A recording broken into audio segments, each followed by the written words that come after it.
Hey guys, Mrs. Ott here. I'm here to teach you guys a little bit about completing the square. So this is just another method that we are adding to our arsenal of methods for solving quadratics. So far, we've learned about solving by graphing, where we looked at our parabola crossing the x-axis and we'd have two answers, right? We've also done factoring. We did factoring by grouping and then solved those. And that was when we were still in school, actually. And then we also just recently learned quadratic formula. So this is just one more method that you guys have for solving these quadratics. And actually, next year when you get into geometry, you will be doing some of this again. So this is something you want to kind of remember moving into next year in geometry. So the first thing before we actually get into completing the square, I want you guys to look at something you already know pretty well to kind of find a pattern to help us with completing the square. So think back to when we were still in school and we were talking about multiplying polynomials, or we were multiplying specifically binomials. So in this case, I'm looking at a bunch of binomials that are exactly the same, right? And multiplying them together. Like this one, I have two of the same thing. Here I have two of the same thing being multiplied together. A fancy way of writing that is kind of like this one down here, where I have x plus 6 squared. So that's something that we've already looked at before. Hopefully you remember a little bit about it. So x plus 6 squared, like I just said, is really just x plus 6 times x plus 6, right? There's two of them. Now, if I multiply that all out, I distribute, I'm going to get here, and I combine like terms, and I get my final answer down here, x squared plus 12x plus 36. Now, what I want from you guys is to try to figure out what the pattern is. If I wanted to, go straight from this x plus 6 squared and jump down to my answer, what's the pattern, or what's something that you notice? Well, I see that I have a positive 6 here, and my middle term of the trinomial down here is 12x, and the last term of my trinomial is 36. So how would I get from 6 to 12x? Well, 12x is really just the 6 times 2. Okay, so we just double the 6 and we get 12. To get the 36, what I would do is just 6 times 6, or 6 squared. Okay, so really this pattern that I need you guys to understand is to get the middle term, the 12x, you're multiplying the original number by 2, and then the 36, you're multiplying the original number by itself, or you're squaring it. Okay, so you're doing a lot of doubling and a lot of squaring. So keep that in mind. Over here, we're actually going to complete the square, what I told you guys we're learning today.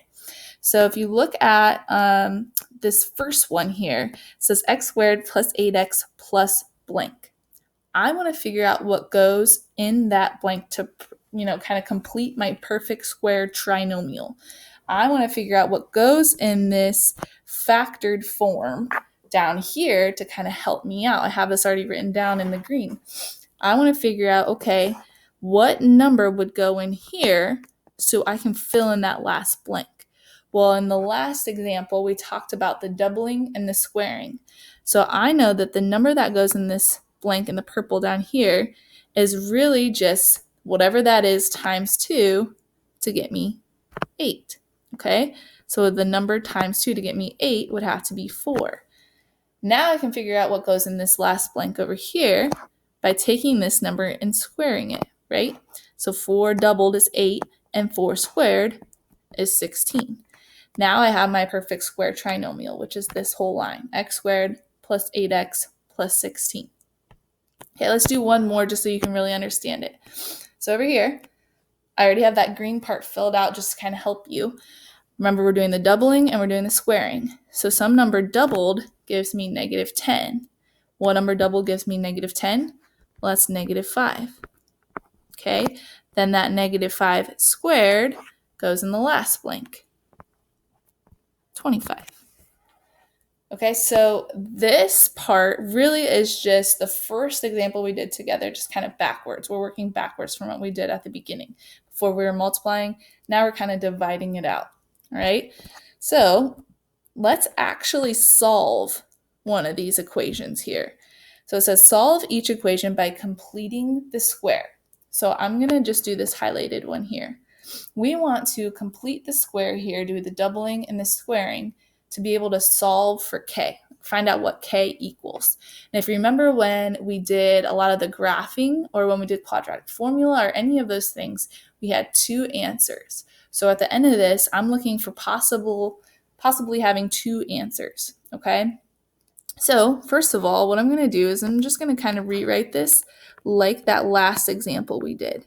So k squared minus 8k, and then I know we're going to have a plus a blank here, and I'm going to write the factored form of this out down here to help me figure out what goes in the blank. Okay, so this blank, I need to have a number that when I double it, I get -8.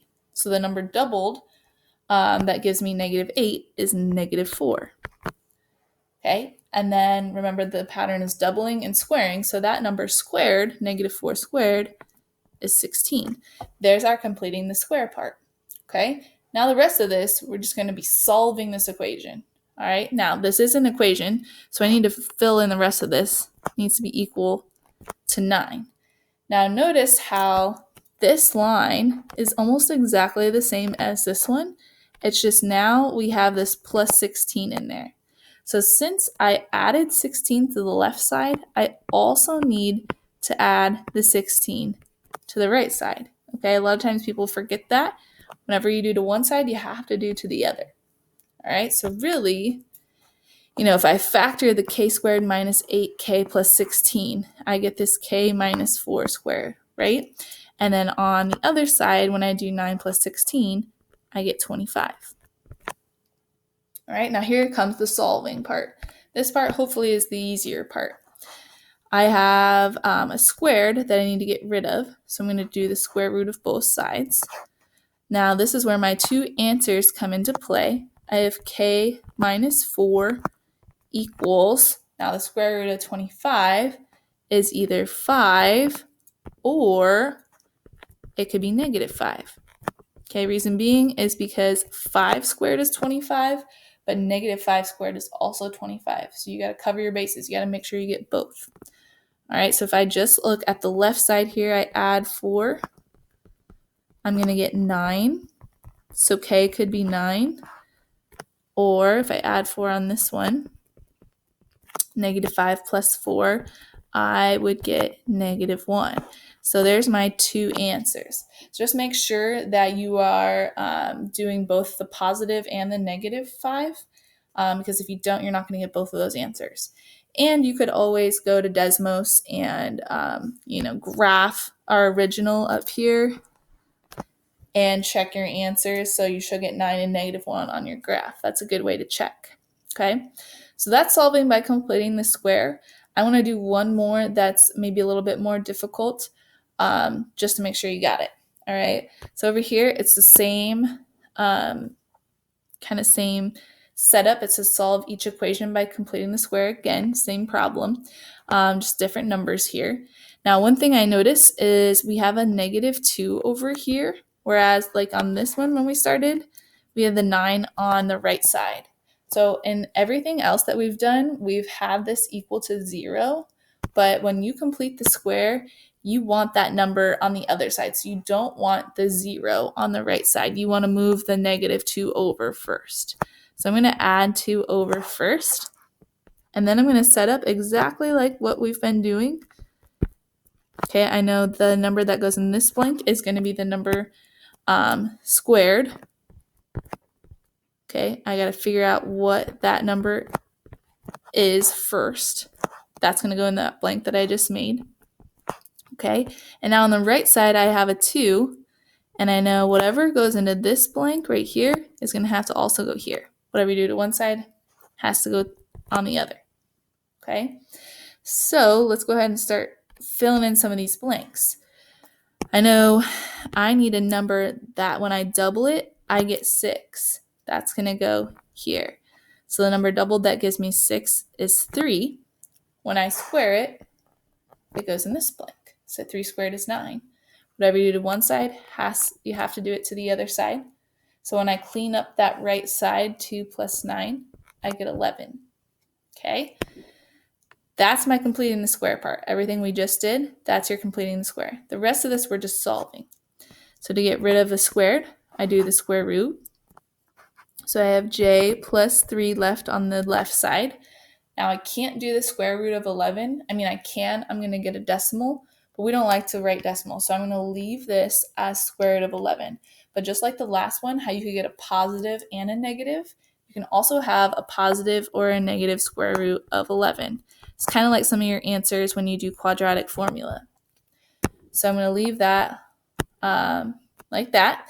And then I'm going to subtract 3 from each side. So j is going to actually be negative 3 plus or minus square root of 11. Only because I can't combine that negative 3 like inside of the square root of 11. It's kind of like they're almost not like terms. You can't put those two together. So you're still having two answers. You're going to have negative 3 plus square root of 11. And you're also going to have negative 3 minus square root of 11. So you still have two answers. They just look a little bit different. So that's completing the square. Hope you guys kind of understood what was going on. If not, you can watch it again or reach out to us. Let us know your questions, and good luck. Hope you're all doing well.